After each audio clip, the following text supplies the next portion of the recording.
has a dream for every woman. I feel as though for me, when I first entered my faith, I thought it's going to be a life of sacrifice and mortification and whipping. And yes, but it's also a life of joy and peace. And it's, I always, to me on a personal level, I think God suffered on the cross, and that 3 years was so difficult. But I wonder how joyful Christ's life was, the 33 years.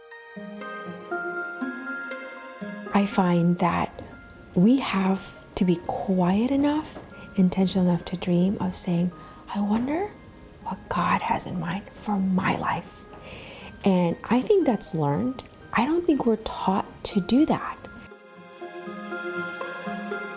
Psalm 37:4, which I carried with me, and I still do, it says, trust in the Lord and He will give you your heart's desire. And I think the desires of our heart has so much to do with our Lord fulfilling our purpose. But we sort of have to dream with God and be with God and listen to Him. And I think that we could never be as joyful as we can be unless we're living the dream that God has for our life.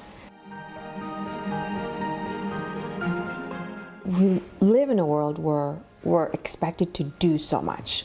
Women today have so much to do. To be a mom today, you're a driver, you're a chef, and you're expected to not only do it all, but do it all perfectly. If I wake up a day with my to-do list in mind, without understanding who I'm supposed to be while I'm fulfilling those roles, I lose sight of why I'm doing what I'm doing. If I desire so badly to be a mother, and I want to, I've got my to-do list, I've got to take care of my kids, I've got to feed my children, but I don't have an understanding of who I'm supposed or called to be in that particular role, then it's automatic that I just kind of go into doing everything without understanding of, this is the task that I have as a mother. What am I called to be in this task?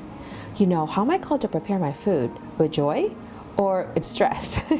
How am I called to get my children out the door? In peace or in calm? So I think the thing is a focus of intentionality. How am I being in what I'm doing? Who am I giving myself and presenting myself as I'm doing what I'm doing? As opposed to here's what I'm doing, hoping to accomplish what I think who I want to be, and I think we lose opportunities to be apostles. And I think what we do is just secondary, because whether you're a lawyer or a mother or a librarian or a teacher, what touches people is who we are.